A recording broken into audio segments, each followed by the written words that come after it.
हरि ओम तत्सत, हरि ओम तत्सत, हरि ओम तत्सत। रामचरितमानस में सैकड़ों हजारों चौपाइयाँ हैं और हर एक चौपाई जो है स्वयं में मंत्र है।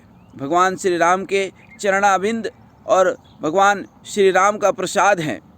गोस्वामी तुलसीदास जी के द्वारा कोई गलती होने की संभावना दूर दूर तक नहीं है। फिर भी हजारों चौपाइयों में से कुछ मूर्ख मनुष्य, दुष्ट मनुष्य एक चौपाई को पकड़ करके कहते रहते हैं कि अरे गोस्वामी जी ने तो लिखा है ढोल गंवार शूद्र पशु नारी सब ताड़न के अधिकारी। एक ताड़न शब्द, हालांकि ताड़ना का 5 अर्थ होता है, उनको एक अर्थ का भी पता नहीं होता है। किस परिस्थिति में गोस्वामी तुलसीदास जी ने यह लिखा, किस कांड में लिखा, चौपाई नंबर क्या है, दोहा नंबर क्या है, उनको ये कुछ नहीं पता होता है। ये भगवान श्री राम जब समुद्र से रास्ता देने के लिए अनुनय विनय करते हैं, उसी क्रम में 3 दिन 4 दिन तक हो जाता है। तब भगवान श्री राम जब धनुष उठाते हैं, उस समय यह समुद्र कहता है कि आप मुझे क्षमा करें, हम सब जो है ढोल गंवार शूद्र पशु और नारी, ये सब हम शिक्षा के अधिकारी हैं। यदि हमको शिक्षा नहीं दिया जाए तो हमारी बुद्धि उन्मत्त नहीं हो पाती है। जहाँ तक बात है जाति धर्म की, तो जाति व्यवस्था कभी थी ही नहीं। भारत में कर्म के आधार पर ही बंटवारा हुआ था और ये व्यवस्था गीता में भी कही गई है, जो लगभग 5000 साल पहले कही गई है। चातुर्वर्ण मया सृष्ट्वा गुण कर्म विभागस। एक ही पिता की संतान को 4 वर्ण में बांटा गया था, लेकिन यह विभाजन उनमें चल रहे गुण और जो है अवगुण के आधार पर था। एक पिता के विपुल कुमारा पृथक पृथक गुणशील आधारा, यह भी गोस्वामी जी ही लिखते हैं, लेकिन ये मूर्ख लोग इसको नहीं पढ़ते हैं। एक पिता के विपुल कुमारा पृथक पृथक गुणशील आधारा, एक पिता के 4 पुत्र हों तो गुण और कर्म के आधार पर क्या उनको अलग अलग हम नहीं बांट सकते हैं। अत्रि मुनि जी भी कहते हैं जन्मना जायते क्षुद्र संस्कारात् द्विज उच्यते, वेद अध्यायी भवेत विप्रः ब्रह्म जानेति स ब्राह्मणः। अर्थात क्षुद्र साधक का बाल्यकाल, नया नया साधक वह संत का संग करे, संत के संग से संस्कार बनने लगते हैं तो वही द्विज हो गया, माने उसका द्विज द्वितीय जन्म हो गया। जन्म तो क्षुद्र ही था, प्रयास किया तो उसी देह में वह द्विज हो गया। संस्कार बने तो अब शास्त्र की समझ आने लगी, क्षमता आ गई, क्योंकि हर व्यक्ति को शास्त्र समझने की क्षमता भी तो नहीं होती है। बुद्धि में आत्म प्रकाश जग गया, स्वयं प्रभा आ गई, स्वयं में एक ज्योति आ गई, एक जिज्ञासा आ गया, विशिष्ट प्रकाश जगने लगा, अर्थात विप्र हो गया, ब्राह्मण हो गया। कालांतर में ब्रह्म को जाना तो ब्राह्मण हो गया। यात्रा पूरी हो गई इस जीवन की।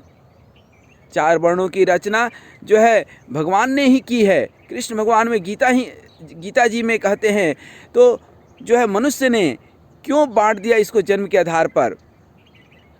कृष्ण भगवान गीता में कहते हैं कि 4 वर्णों की रचना मैंने की है, तो क्यों मनुष्य को बांट दिया।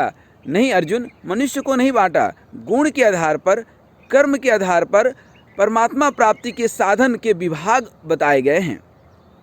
क्षुद्र नया साधक तमोगुणी, वह अभी साधन नहीं कर पाएगा, इसलिए वह किन्हीं संत महापुरुष की सेवा करे। संत संग रूपी सत्संग से तमोगुण रज मिश्रित तम में बदल जाएगा और वह साधक उसी शरीर से वैश्य श्रेणी का हो जाएगा। अब वह वैश्य देह रूपी क्षेत्र में, खेत में सद्गुणों की खेती करे, कृषि करे, गो रक्षा करे अर्थात इंद्रियों की रक्षा करे, वाणिज्य अर्थात अपने अवगुणों को गुणों में बदले, लेन देन की अदला बदली करे, अवगुण दे करके गुण सीखे। और ये अवगुण किसको देना है? अपने गुरु भगवान को।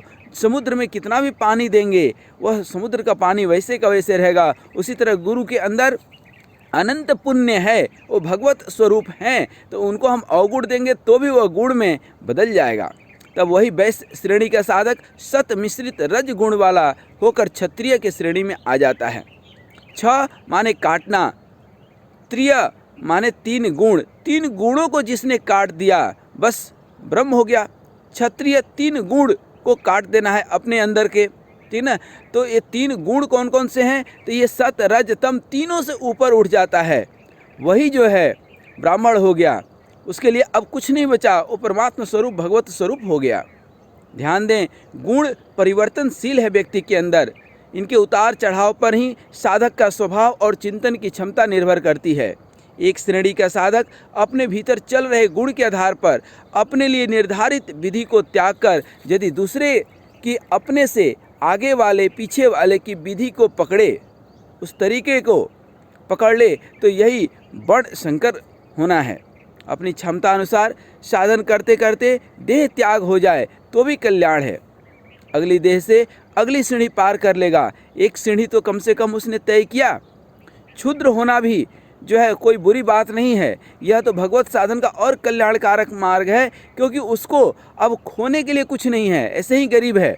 और जो पांडित्य में फंस जाता है, ब्राह्मण होने का मतलब पांडित्य नहीं है, शास्त्रों को रट लेना नहीं है, बड़े बड़े ज्ञान कह देना नहीं है, बल्कि उस छोटे से भी ज्ञान को अपने जीवन में उतारना, स्वयं को भगवान के चरणों में समर्पित कर देना और भगवान का भजन करना ही ब्राह्मण का स्वाभाविक स्वभाव है। इसलिए हर व्यक्ति अपने वर्ण में रहते हुए जो निर्धारित कर्म है, जो भी उनका प्रोफेशन है, आज भी यह वर्ण के आधार पर, कर्मों के आधार पर ही तो अनेक प्रोफेसर हैं। कोई इंजीनियर है, कोई डॉक्टर है, कोई लॉयर है, कोई जो है मैनेजर है, कोई परचेजर है, कोई स्टोर कीपर है, कोई शू मेकर है, कोई जो है व्यापारी है, कोई दुनियादारी में लगा हुआ है। लेकिन जो जहाँ लगा है अपना ईमानदारी से काम करे, इससे बड़ा और क्या भगवान की भक्ति हो सकती है। इसलिए जो भी काम आपको मिला है उस काम को ईमानदारी, जिम्मेदारी से करते चलें, काम करते चलो, भगवान का नाम जपते चलो। अगर मन लग जाएगी भगवान के नाम में तो जीवन का नक्शा बदल जाएगा। कर्म जो हम कर रहे हैं उसमें भी तरक्की मिलेगी और स्वयं के जीवन में भी परम तत्व की जो है मिलन हो जाएगी और जीवन हमारा सफल हो जाएगा। हरि ओम तत्सत, हरि ओम तत्सत, हरि ओम तत्सत।